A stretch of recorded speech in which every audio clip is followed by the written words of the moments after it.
Hello विद्यार्थी मित्रों, chapter 10 continue करिए છીએ આપણે. લાસ્ટ લેક્ચરમાં આપણે છેલ્લે યંગનો પ્રયોગ કરેલો. હવે એ યંગના ડબલ સ્લિટના પ્રયોગની મદદથી આપણે પથ તફાવતનું સૂત્ર મેળવવાનું છે. એના પરથી સહાયક અને વિનાશક વ્યતિકરણની શરતો પથ તફાવતના સંદર્ભમાં જણાવવાની છે અને બે ક્રમિક પ્રકાશિત અથવા બે ક્રમિક અપ્રકાશિત સલાકાઓ વચ્ચેના અંતરનું સૂત્ર મેળવવાનું છે. મિત્રો, આ બહુ જ મહત્ત્વનો ક્વેશ્ચન છે અને આમાં જે શરતો આપણે તારવવાની છે એ દાખલાઓ માટે બહુ જ ઉપયોગી છે. તો S1 અને S2 આ બે સુસંબદ્ધ ઉદ્ગમો એટલે કે બે સ્લિટ્સ છે. હવે અહીંયા આ જીજી ડેશ ઉપર એક પડદો મૂકેલો છે જેની ઉપર આપણે વ્યતિકરણ ભાત એટલે કે સલાકાઓ રચાય છે, પ્રકાશિત અપ્રકાશિત જે પટ્ટા રચાય છે તે. હવે પડદા પરનું કોઈ બિંદુ આપણે લઈએ, ધારો કે P. એ P આગળ ધારો કે મહત્તમ તીવ્રતા, જેને આપણે 4I0 કહેતા હતા તે, એટલે કે એ સંપૂર્ણ પ્રકાશિત દેખાય છે. એવું ક્યારે બને? જ્યારે પથ તફાવત S2P માઇનસ S1P એ પૂર્ણાંક લેમડા હોય, એટલે કે n લેમડા હોય, જ્યાં n = 0, 1, 2, 3 હોય. ઓકે. હવે અહીંયા S1 S2 બે સ્લિટ્સ વચ્ચેનું અંતર આપણે સ્મોલ d કહીએ છીએ, જે બહુ જ નાનું છે, એ મિલીમીટરના 10મા ભાગના ક્રમનું હોય. અને એ S1 S2ના લંબ દ્વિભાજક ઉપર પડદો મૂકેલો છે. આ ઓજી, આ O છે એ પડદાનું મધ્યબિંદુ છે. એ સ્લિટ્સથી પડદાનું અંતર કેપિટલ D છે, એ એકાદ મીટરના ક્રમનું હોય છે. ઓકે. અને પડદાના મધ્યબિંદુથી આપણે જે બિંદુએ વ્યતિકરણની શરત મેળવી છે, ધારો કે P બિંદુ, એનું અંતર ધારો કે x જેટલું છે, એ સમથિંગ મિલીમીટરના ક્રમનું હોય છે. એટલે આ બહુ જ નાનું હોય, આ એના કરતાં થોડુંક મોટું હોય અને આ બહુ જ મોટું હોય. ઓકે. તો આપણે પથ તફાવત મેળવવા માટે S2P² માઇનસ S1P² કરીએ. તો S2P² એટલે આનો સ્ક્વેર. તો આપણે આ ત્રિકોણ ધ્યાનમાં લઈએ તો આ પાયથાગોરસ પ્રમાણે આ d² થાય, કેપિટલ D², અને આ x + d/2 હોલ સ્ક્વેર થાય. આખું S1 S2 d છે, તો આટલું અડધું થયું ને, એટલે d/2 થયું. તો આ x + d/2 whole square. Okay. Minus S1P², એટલે આ S1P² કરવું હોય તો આ ત્રિકોણ ધ્યાનમાં લેવાય. તો ફરી પાછું આટલું એટલે કેપિટલ D²,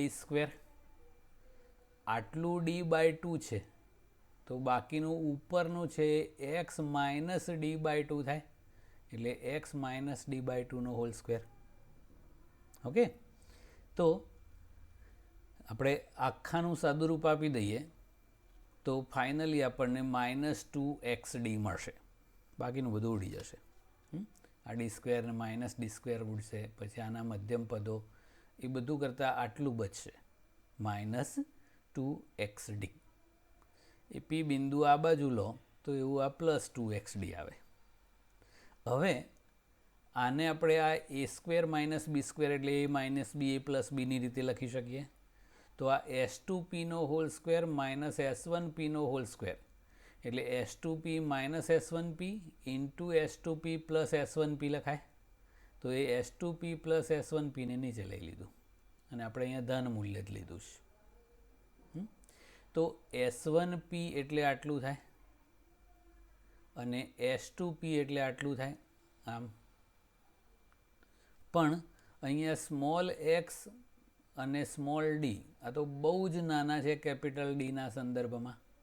તો આ S2P છે એને આપણે એપ્રોક્સિમેટલી કેપિટલ D લઈએ. એ જ રીતે S1P ને પણ એપ્રોક્સિમેટલી કેપિટલ D લઈ લઈએ. તો આ d + d 2d થાય, એ 2 ઉડી જાય, એટલે પદ તફાવતની શરત થઈ ગઈ S2P માઇનસ S1P બરાબર XD અપોન કેપિટલ ડી. તો આ પ્રાયોગિક રીતે પથ તફાવત મેળવવા માટેનું સૂત્ર છે. ઓકે, હવે આગળ જોઈએ મિત્રો. હવે આપણે સહાયક અને વિનાશક વ્યતિકરણની શરતો પથ તફાવતના સંદર્ભમાં મેળવીશ. તો પહેલાં આપણે પદ તફાવતના સ્વરૂપમાં સહાયક વ્યતિકરણની શરત મેળવીએ. તો ધારો કે પડદાના કેન્દ્રથી xn અંતરે કોઈ nમી પ્રકાશિત શલાકા રચાતી હોય એવું વિચારીએ. તો પથ તફાવતના બે સૂત્રો થયા. એક પૂર્ણાંક લેમ્બડાવાળું એટલે n લેમ્બડા, અને બીજું આપણે જે પ્રાયોગિક પદ તફાવત મેળવ્યો એ XD/D. અહીંયા nમી શલાકા માટે પડદાના મધ્યબિંદુથી શલાકાનું અંતર xn હોય તો xnD/D કહેવાય. તો એ બે પદ તફાવતો સરખાઈ દીધા એટલે xnD/D બરાબર n લેમ્બડા. તો આ પથ તફાવતનું સૂત્ર થઈ ગયું એ સહાયક વ્યતિકરણ માટે. અને એ nમા ક્રમની પ્રકાશિત શલાકા પડદાના મધ્યબિંદુથી કેટલા અંતરે રચાય તો xn ને કરતા બનાવી દીધો એટલે n lambda capital D upon small d થાય. અહીંયા પ્લસ ઓર માઇનસ એટલા માટે લખ્યું છે કે મધ્યબિંદુથી ઉપર તરફ પણ શલાકાઓ મળે અને નીચે તરફ પણ મળે છે, એટલે બંને બાજુ હોય એટલે પ્લસ માઇનસ લખ્યું છે. એકચ્યુઅલી અંતર ઋણ ના હોય પણ ઉપરના અંતરોને ધન ગણે અને નીચેવાળાને ઋણ ગણે એવું કર્યું. તો આ સહાયક વ્યતિકરણની શરતો થઈ ગઈ અને એ બધા પ્રકાશિત બિંદુઓ હોય. હવે પથ તફાવતના સંદર્ભમાં વિનાશક વ્યતિકરણની શરત કરવી છે. તો અપૂર્ણાંક લેમ્બડાવાળી શરત હતી n પ્લસ હાફ લેમ્બડા. ધારો કે વિનાશક વ્યતિકરણ છે એ પડદાના મધ્યબિંદુથી xn અંતરે રચાતું હોય તો એ xnD/D. તો આ બંને સરખાઈ દીધા. અને એ પડદાના મધ્યબિંદુથી nમા ક્રમની અપ્રકાશિત જે શલાકા હોય એનું અંતરનું સૂત્ર કરવું હોય તો xn ને કરતાં બનાવી દીધો n plus half lambda capital D upon small d. અહીંયા પણ બંને બાજુ પ્રકાશિત અપ્રકાશિત શલાકાઓ રચાતી હોય એના નંબરો છે.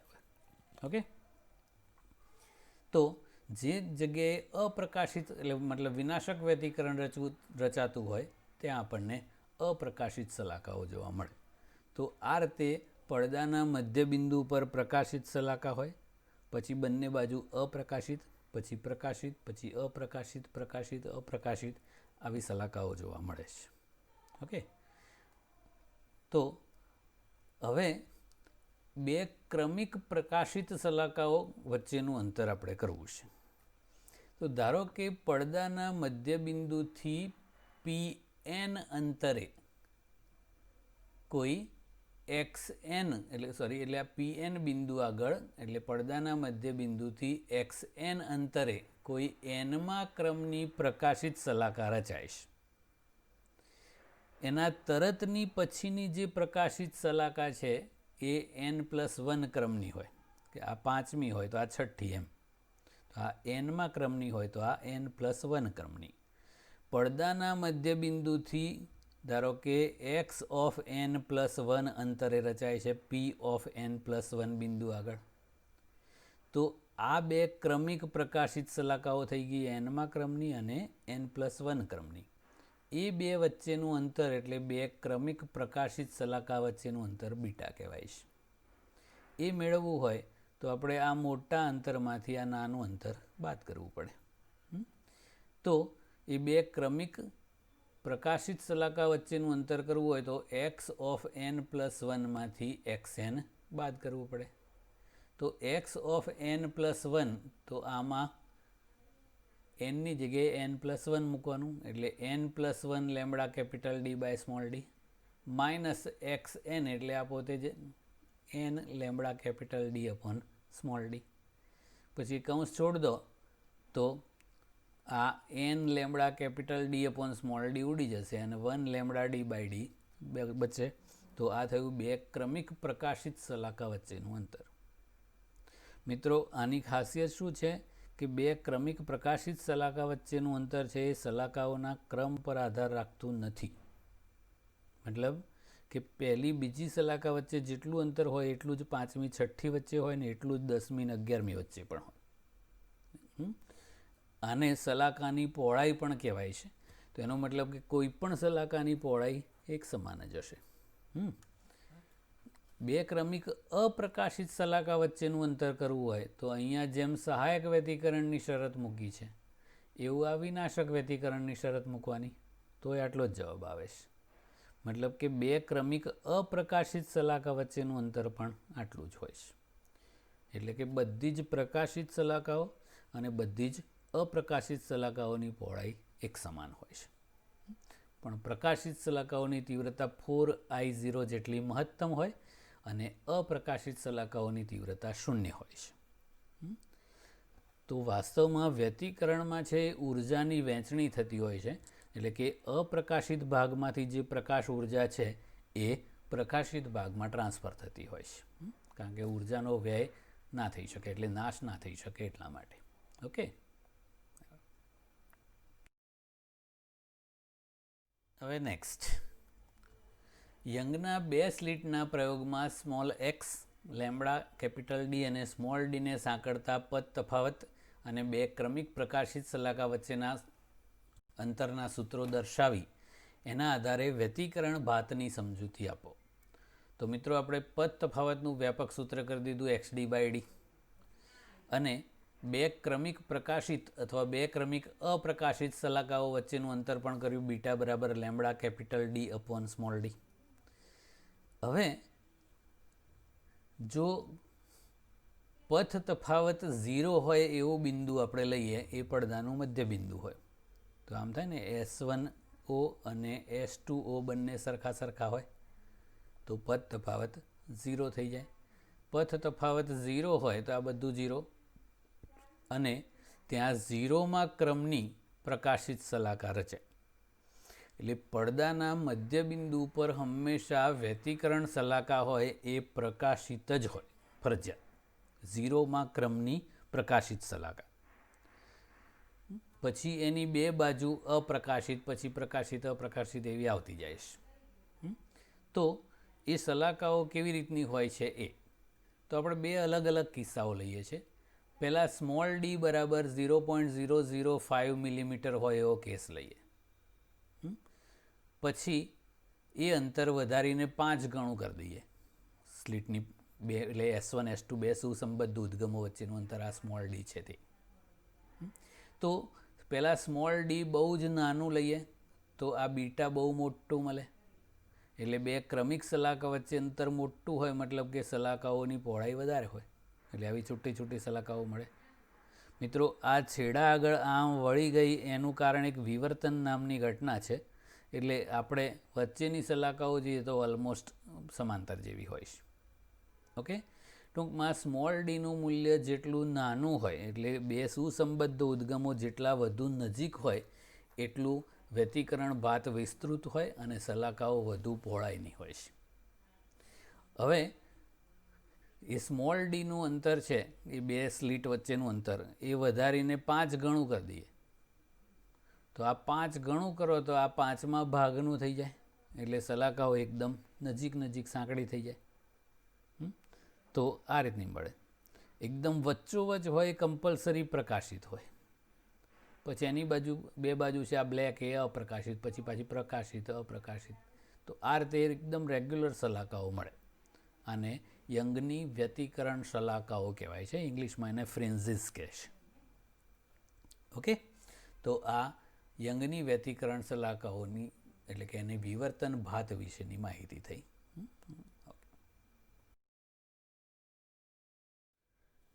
તો મિત્રો આપણે ગાણિતિક રીતે એ સલાકાઓ મેળવવી હોય તો S2P - S1P એ પથ તફાવત છે. તો પથ તફાવત અચળ હોય મતલબ એક સમાન હોય એવા બિંદુઓ આપણે કોઈ XY સમતલ ઉપર પ્લોટ કરીએ તો જે સ્થાને એ પથ તફાવત, જેને આપણે XD/D પણ કીધું, એ લેમ્બડાના પૂર્ણાંક ગુણાંકમાં હોય ત્યાં બધે સહાયક વ્યતિકરણ રચાય અને આપણને પ્રકાશિત સલાકા મળે, જે આપણે વ્હાઇટ કલરથી બતાવીએ છીએ. અને જે બિંદુઓએ પદ તફાવત λ/2ના એકી પૂર્ણાંક ગુણાંક એટલે λ/2, 3 λ/2, 5 λ/2 આવું મળે, ત્યાં વિનાશક વ્યતિકરણ અને અપ્રકાશિત સલાકાઓ મળે છે. તો ગાણિતિક રીતે આપણે કોઈ XY સમતલમાં એવા P બિંદુ મેળવીએ જ્યાં પદ તફાવત અચળ હોય, તો એ બધા બિંદુઓને જો આપણે જોડીએ તો એ પ્રકાશિત સલાકા હોય કે અપ્રકાશિત, ગતિપથ એનો હોય એ અતિવલય મળે છે. એટલે આપણને એ સલાકાઓ આમ સાઈડમાં મળતી હતી ને આમ. પણ જો પડદો બહુ જ દૂર રાખીએ, એટલે કે એ સલાકાઓની પહોળાઈ બીટા છે એના સરખામણીમાં કેપિટલ D બહુ મોટું રાખવાનું, એટલા માટે એ S1 S2 સ્લિટ્સથી પડદાનું અંતર 1 મીટર રાખવાનું કારણ એ છે. એવું કરીએ તો સલાકાઓ લગભગ સુરેખ મળે. તો આપણે જે આગળ કેસ કર્યો એમાં બીજા નંબરવાળો જે કેસ હતો એવું લેવાનું. તો પડદો બહુ દૂર રાખીએ તો સલાકાઓ આપણને પરસ્પર સમાંતર આ રીતે મળે છે. એટલે આ S1 S2થી પડદાનું અંતર બહુ જ મોટું રાખવાનું અને આ S1 S2નું અંતર પ્રમાણમાં બહુ નાનું હોય. તો આ રીતે આપણને પ્રકાશિત, પછી વચ્ચે અપ્રકાશિત, પછી પ્રકાશિત, અપ્રકાશિત આ એક સરખી સલાકાઓ મળે. એનું તીવ્રતા વિતરણ આપણે દર્શાવવું હોય તો પણ આ રીતે દર્શાવી શકાય કે પડદાની બરાબર મધ્ય બિંદુ પર કમ્પલસરી પ્રકાશિત સલાકા રચાય, એટલે તીવ્રતા I મેક્સિમમ હોય 4I0 જેટલી. પછી બંને બાજુ જાઓ એટલે ચોક્કસ અંતરે અહીંયા પદ તફાવત અપૂર્ણાંક લેમ્બડા થાય અને ત્યાં વિનાશક વ્યતિકરણ હોય અને તીવ્રતા 0 હોય, આવું થાય. પછી પાછું આગળ વધો એટલે પાછું પૂર્ણાંક લેમ્બડા પદ તફાવત થાય તો પાછું પ્રકાશિત સલાકા બંને બાજુ પ્રથમ ક્રમની મળે. પછી પાછું આગળ વધો એટલે પાછી દ્વિતીય ક્રમની વિનાશક વ્યતિકરણ રચાય અને અપ્રકાશિત સલાકાઓ મળે. પાછો પદ તફાવત 2 લેમ્બડા થાય એટલે દ્વિતીય ક્રમનું સહાયક વ્યતિકરણ એટલે પ્રકાશિત સલાકા, પછી પાછી અપ્રકાશિત, પ્રકાશિત આ રીતે મળતી જાય છે. તો આ રીતે તીવ્રતા વિતરણ આલેખીય રીતે દર્શાવી શકાય. ઓકે. વિદ્યાર્થી મિત્રો, અત્યાર સુધીમાં આપણે પ્રકાશીય ઘટના વ્યતિકરણની ચર્ચા કરી. હવે બીજી એક પ્રકાશીય ઘટના છે વિવર્તન, એની ચર્ચા કરવાની છે. તો એક સ્લિટ વડે થતા વિવર્તનમાં મધ્યસ્થ અધિકતમની ચર્ચા કરી, ન્યૂનતમો અને અધિકતમોની સમજૂતી આપો.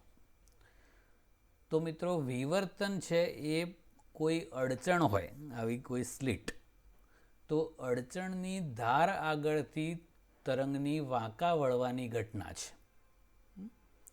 તો એ વિવર્તન વિશેની થોડીક સમજૂતી આપી પહેલાં. તો અહીંયા આપણે એક સ્લિટથી થતા વિવર્તનની સમજૂતી આપવાની છે. તો પહેલાંમાં 2 સ્લિટ વચ્ચેનું અંતર સ્મોલ d કહેતા હતા, અહીંયા આપણે એક જ સ્લિટ વાપરવાની છે અને એ સ્લિટની પહોળાઈને a કહેવાનું છે. તો આ Ln છે એ સ્લિટની પહોળાઈ છે. આની ઉપર આપણે સમાંતર પ્રકાશના કિરણ જૂથને આપાત કરીએ. આમ આ M સ્લિટનું મધ્ય બિંદુ છે. તો પ્રકાશના કિરણો પરસ્પર સમાંતર હોય એટલે તરંગ અગ્ર સમતલ છે એવું કહેવાય. તો એ સ્લિટ પર આપાત થાય અને બીજી બાજુ અહીંયા આપણે કોઈ પડદો મૂક્યો હોય તો એ પડદા ઉપર જુદી વિવર્તન ભાત જોવા મળશે. પડદાના મધ્ય બિંદુ પર મધ્યસ્થ પ્રકાશિત સલાકા રચાય છે. કેવી રીતે રચાય એની વાત પછી કરવાની છે. પછી બંને બાજુ અપ્રકાશિત, જેને ન્યૂનતમો કહેવામાં આવે છે. પછી પાછું થોડાક ઓછા પ્રકાશિત, જેને અધિકતમો કહેવાય છે. એવું છે. વ્યતિકરણમાં આપણે પ્રકાશિત, અપ્રકાશિત, પ્રકાશિત, અપ્રકાશિત આવી સલાકાઓ કહેતા હતા. એવું અહીંયા વચ્ચોવચ્ચ હોય એને મધ્યસ્થ અધિકતમ, પછી અપ્રકાશિતવાળાને ન્યૂનતમ, પછી એનાથી ઓછા પ્રકાશિત આવે એ અધિકતમ, આવું રચાતું રહે છે. તીવ્રતા ક્રમશઃ ઘટતી જાય. વ્યતિકરણમાં બધી જ પ્રકાશિત સલાકાઓની તીવ્રતા એક સરખી મહત્તમ 4I0 હતી, આમાં ઘટતી જાય છે. કેમ ઘટે છે એની વાત પછી. તો આ પડદાના મધ્ય બિંદુથી પહેલાં સીધું લંબ દ્વિભાજક ઉપર અહીંયા આમ પડદો રાખેલો છે અને કોઈ પડદા પર ધારો કે સી બિંદુએ એ બધા તરંગ અગ્રો છે એ સંપાત થાય છે એવું વિચારવાનું છે. તો અહીંયા સમતલ તરંગ અગ્ર આમ આપાત કર્યું તો એક જ તરંગ અગ્ર સમગ્ર સ્લિટને પ્રકાશિત કરશે. તો સ્લિટ પરના તમામ બિંદુઓ છે એ એક જ તરંગ અગ્ર પર આવેલા છે અને એ બધા સ્વયં સ્વતંત્ર ગૌણ ઉદ્ગમો તરીકે વર્તે છે. અને એ ગૌણ ઉદ્ગમોમાંથી ઉત્સર્જિત થયેલા તરંગો અગ્રો આમ હોય ગોળાકાર અને એને સ્પર્શતું પૃષ્ઠ પણ આમ સીધું જાય એ સમતલ તરંગ અગ્ર હોય. હવે આ બધા એક જ તરંગ અગ્ર પર આવેલા છે એટલે એ બધા એક જ સરખી કળાવાળા હોય.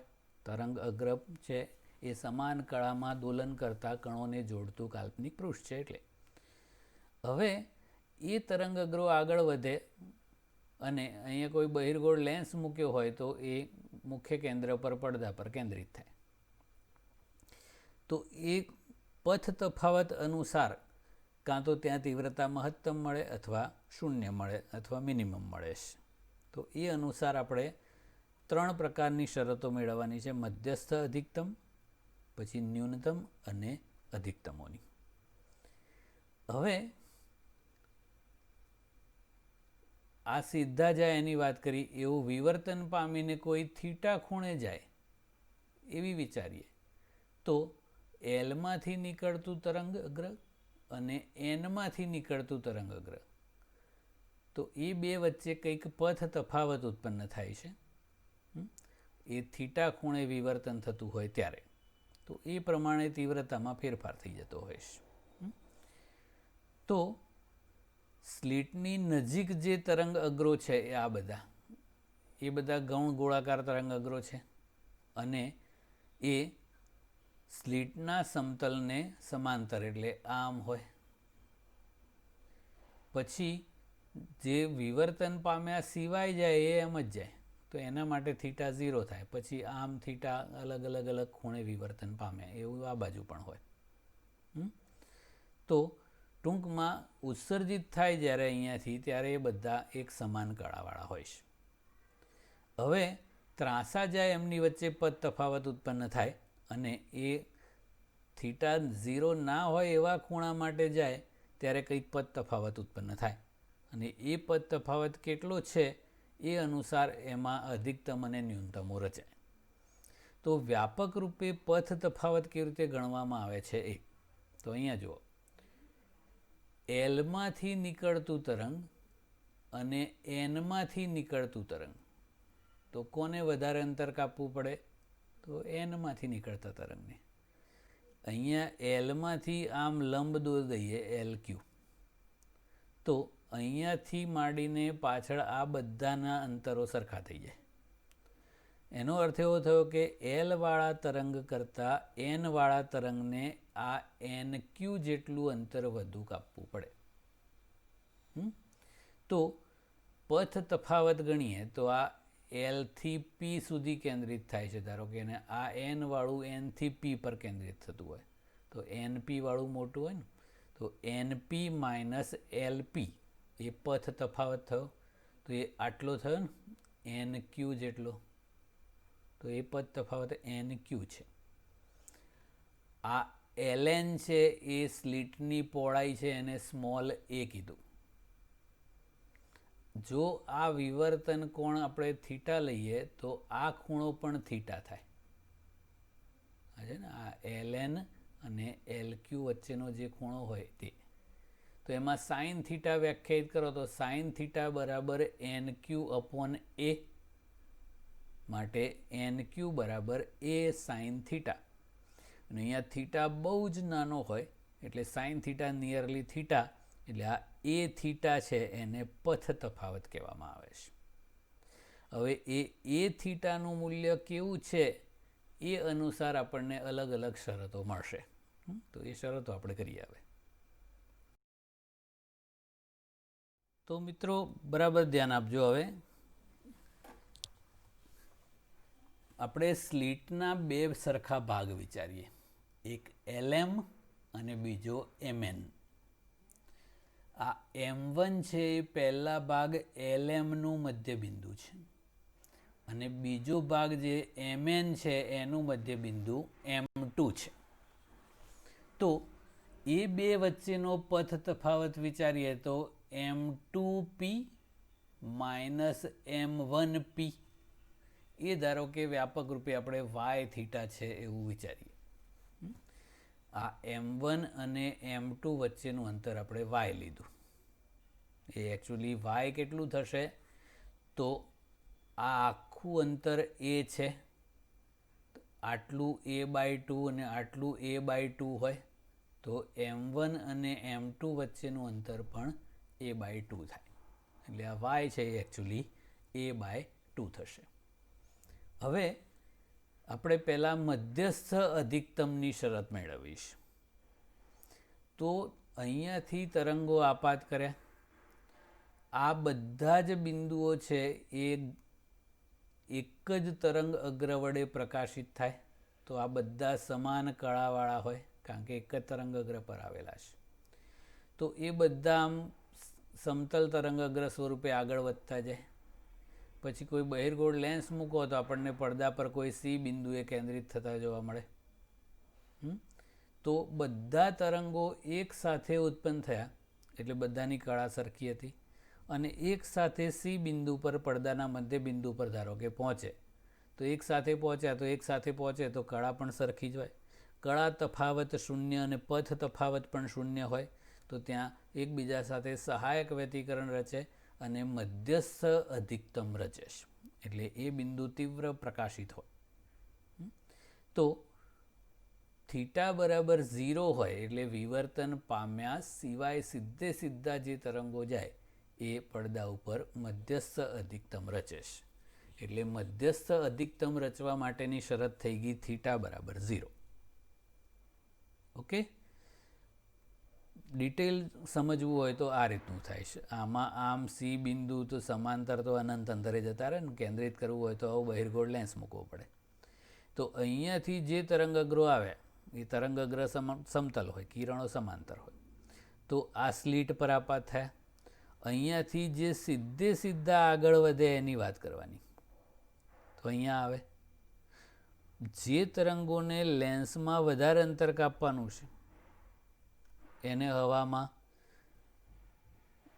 અહીંયા વચ્ચેવાળાને લેન્સમાં વધારે અંતર કાપવાનું એને હવામાં ઓછું, અને ફરતેવાળાને લેન્સમાં ઓછું કાપવાનું છે અને હવામાં વધારે અંતર કાપવાનું છે. તો અહીંયાથી નીકળે ત્યારે કળા સમાન હોય ને બધા એક સાથે અહીંયા પહોંચે ત્યારે પણ કળા સમાન જ હોય. એટલે વચ્ચોવચ્ચ પહોંચે ત્યારે ત્યાં સહાયક વ્યતિકરણ કરીને પ્રકાશિત શલાકા રચે છે જેને મધ્યસ્થ અધિકતમ કહેવાય છે. ઓકે, ટૂંકમાં વિવર્તન પામ્યા સિવાય સીધા જાય તે. હવે એ મધ્યસ્થ અધિકતમની બંને બાજુ પ્રથમ ન્યૂનતમો રચાય છે એની વાત કરીએ. તો સ્લીટના બે સરખા આપણે ભાગ વિચાર્યા, LM અને MN. આ બંને ભાગ અડધા છે સ્લીટના એટલે a/2 અંતરવાળા હોય. હવે LMનું મધ્યબિંદુ M1 છે અને MNનું મધ્યબિંદુ M2 છે. તો M1 M2 વચ્ચેનું અંતર પણ a/2 થશે.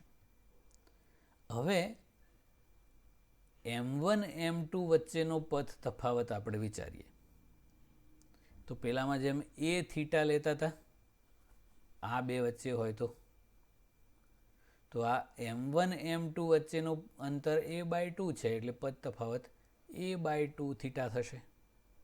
ઓકે, હવે આપણે એ થીટા ખૂણો એવો સિલેક્ટ કરેલો છે કે જેથી એ થીટાનું મૂલ્ય તરંગ લંબાઈ લેમ્બડા જેટલું હોય, જે આપાત આપણે પ્રકાશ કર્યો એની તરંગ લંબાઈ જેટલું.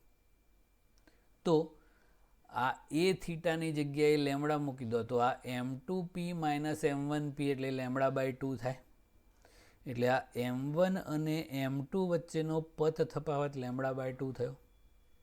એનો અર્થ શું થયો કે M1 માંથી નીકળતું તરંગ અને M2 માંથી નીકળતું તરંગ જ્યારે P બિંદુ પર પડદા પર કેન્દ્રિત થાય ત્યારે એમની વચ્ચે λ/2 જેટલો પથ તફાવત હોય. અને પથ તફાવત છે એ લેમડા હોય તો એને સમતુલ્ય કળા તફાવત 2π રેડિયન હોય છે. તો અહીંયા λ/2 પથ તફાવત છે તો કળા તફાવત પાઈ રેડિયન થાય એટલે 180 ડિગ્રી. એટલે એકના શૃંગ સાથે બીજાનું ગર્ત સંપાત થાય તો બંને એકબીજાની અસરને નાબૂદ કરી દે. તો જો વિવર્તન કોણ આપણે થીટા λ/a સિલેક્ટ કર્યો હોય, એ થીટા બરાબર લેમડા તો થીટા બરાબર λ/a, તો આવો વિવર્તન કોણ સિલેક્ટ કર્યો હોય તો m1 અને m2 વાળા તરંગો એકબીજાની અસરને નાબૂદ કરે છે, એવું L અને M વાળા તરંગો એકબીજાને નાબૂદ કરે. ટૂંકમાં LM વિભાગના બધા જ તરંગોને અનુરૂપ MN વિભાગમાં એવા તરંગો મળી જ રહે કે જેમની વચ્ચે પથ તફાવત λ/2 થાય અને એ બધા જ્યારે પડદા પર P બિંદુએ કેન્દ્રિત થાય ત્યારે એકબીજા વચ્ચે λ/2 જેટલો પથ તફાવત રચે અને બધા એકબીજાની અસરને નાબૂદ કરી દે. એટલે પહેલા વિભાગ વડે બીજા વિભાગના તરંગોની અસર નાબૂદ થઈ જાય, મતલબ આખી સ્લિટના તમામ તરંગોની અસર નાબૂદ થઈ જાય. તો એ બધા તરંગોને લીધે P1 સંપૂર્ણ અપ્રકાશિત મળી જાય, તો તીવ્રતા 0 થઈ જાય. તો સ્લિટના બે સરખા ભાગ કરીએ તો આપણને થીટાની શરત મળી λ/a. એવા સ્લિટના 4 સરખા ભાગ વિચારો તો આ શરત મળે 2λ/a. પછી 6 સરખા ભાગ કરો તો આ મળે 3λ/a. તો વ્યાપક રીતે શરત છે થીટા બરાબર nλ/a. તો આ n = 1 2 3 4 મૂકતા જાઓ એટલે પ્રથમ ન્યૂનતમ, દ્વિતીય ન્યૂનતમ, તૃતીય ન્યૂનતમ આવા શરતો મળતી જાય. પ્રથમ ન્યૂનતમની શરત કરવી હોય તો સ્લિટના 2 સરખા ભાગ લેવાના. દ્વિતીય ન્યૂનતમની શરત કરવી હોય તો સ્લિટના 4 સરખા ભાગ. તૃતીય ન્યૂનતમ માટે 6 સરખા ભાગ. ટૂંકમાં સ્લિટના બેકી સંખ્યામાં ભાગ વિચારો તો પડદા પર આપણને ન્યૂનતમો મળે. જેવું આ બાજુ મળે એવું આ બાજુ પણ મળે. વચ્ચોવચ્ચ મધ્યસ્થ અધિકતમ, પછી આમ ન્યૂનતમો. ઓકે, ટૂંકમાં યાદ રાખવું હોય તો થીટા બરાબર સ્લિટના જેટલા ભાગ કર્યા હોય એટલા ગુણ્યા λ/2a. એ આપણે પછી લખીને બતાવીએ છીએ. આવું થાય છે. હવે ગૌણ અધિકતમોની શરત આપણે મેળવવી છે. તો મિત્રો ધારો કે આપણે સ્લિટના એક સરખા 3 ભાગ વિચારીએ. પહેલા 2 ભાગ સરખા વિચાર્યા હતા ને, હવે 3 સરખા ભાગ વિચારો તો આ a/3, a/3, a/3 આવા 3 ભાગ પડે. તો પહેલા 2 ભાગ આપણે વિચારીએ, આ અને આ.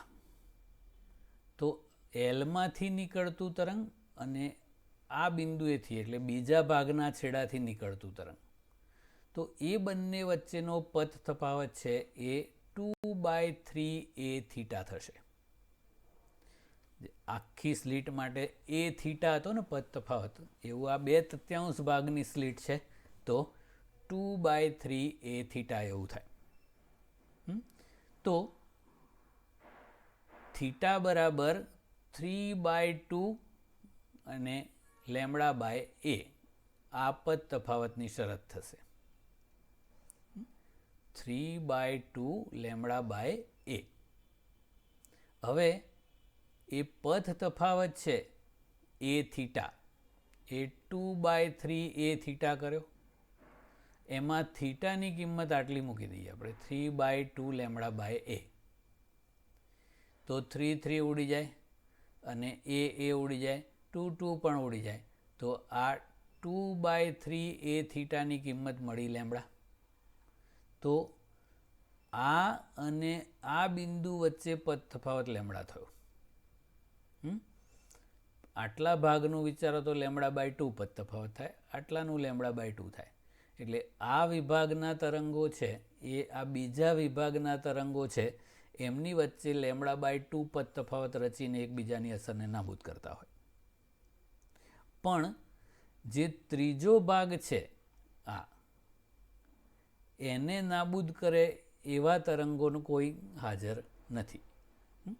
પહેલા ભાગના તરંગો અને બીજા ભાગના તરંગો વચ્ચે λ/2 પદ તફાવત હોય. એટલે પહેલા જે બે ભાગ છે એ એકબીજાની અસરને નાબૂદ કરી દેશે, કારણ કે એમની વચ્ચે પદ તફાવત λ/2 એટલે એમની વચ્ચે વિનાશક વ્યતિકરણ રચાય. 180 ડિગ્રીનો કળા તફાવત હોય એટલે પહેલાનું શૃંગ હોય ત્યારે બીજાનું ગર્ત સંપાત થાય એટલે નાબૂદ થઈ જાય. પણ જે ત્રીજો ભાગ બચ્યો આ a/3 વાળો એને નાબૂદ કરતા તરંગો હવે હાજર ના હોય. તો પડદા પર આપણને જે તીવ્રતા મળે એ આ ત્રીજા ભાગની સ્લિટના કારણે મળે. એટલે જે મધ્યસ્થ અધિકતમ વચ્ચોવચવાળું રત હતું આખી સ્લિટના લીધે એના કરતાં હવે જે તીવ્રતાવાળો ભાગ મળ્યો એની તીવ્રતા બહુ જ ઓછી હોય, કારણ કે એ ત્રીજા ભાગની સ્લિટથી જ રચાઈશ. એટલે એ મધ્યસ્થ અધિકતમ કરતાં બહુ જ ઓછી હોય, કારણ કે એ માત્ર ત્રીજા ભાગની સ્લિટમાંથી જે તરંગગ્રહ આવે છે એ જ એપી બિંદુએ આપણને પ્રકાશિત ભાગ આપે છે. એટલે એ ગૌણ અધિકતમ એવું કહેવાય છે, જેની તીવ્રતા મધ્યસ્થ અધિકતમ કરતાં બહુ જ ઓછી હોય. તો અહીંયા આપણને થીટા બરાબર 3λ/2 એ મળ્યું. 3 સરખા ભાગ કર્યા તો એવા 5 સરખા ભાગ કરો તો પહેલો ભાગ અને બીજો ભાગ હોય એમની વચ્ચે પદ તફાવત λ/2 હોય. λ/2ના કારણે એ એકબીજાની અસરને નાબૂદ કરી દે. પછી એવો ત્રીજો અને ચોથો ભાગ એકબીજાની અસરને નાબૂદ કરી દે અને પાંચમો ભાગ બચે. તો એ પાંચમા ભાગના કારણે જે ગૌણ અધિકતમ રચાય એ દ્વિતીય ગૌણ અધિકતમ હોય, એની તીવ્રતા ઓર ઓછી થઈ જાય, કારણ કે એ પાંચમા ભાગથી થાય. પછી એવું 7 ભાગ વિચારો તો પહેલા 6 ભાગ એકબીજાની અસરને નાબૂદ કરી દે અને 7મા ભાગથી તીવ્રતા રચાય એ ઓર ઓછી હોય, એ દ્વિતીય ગૌણ અધિકતમ મહત્તમ કહેવાય છે. તો જુઓ, બધું એ ગૌણ અધિકતમ હોય કે એટલે ગૌણ મહત્તમ અથવા ગૌણ અધિકતમ અથવા ન્યૂનતમ હોય, એની વ્યાપક શરત કરવી હોય તો આવું યાદ રાખવાનું. પથ તફાવત એ થીટાનું મૂલ્ય એ સ્લિટના ભાગોની સંખ્યા ગુણ્યા λ/2 કરવાનું. જો એક ભાગ વિચારો સ્લિટનો એટલે આખી સ્લિટ, તો એ થીટા બરાબર λ/2 ગણો. પણ એમાં તો થીટા 0 છે એટલે સીધું સીધું જતું રહે છે. પછી 2 સરખા ભાગ વિચારો તો પદ તફાવત લેમડા થાય. પછી 3 સરખા ભાગ વિચારો તો 3λ/2 એ થીટા એટલે પદ તફાવત છે. 5 સરખા ભાગ વિચારો તો 5λ/2, તો આમાં 5 ભાગ વિચારો તો દ્વિતીય ગૌણ મહત્તમની શરત થાય. એટલે આ બંને માટે વ્યાપક સૂત્ર છે. તો પદ તફાવત આ રીતનો હોવો જોઈએ.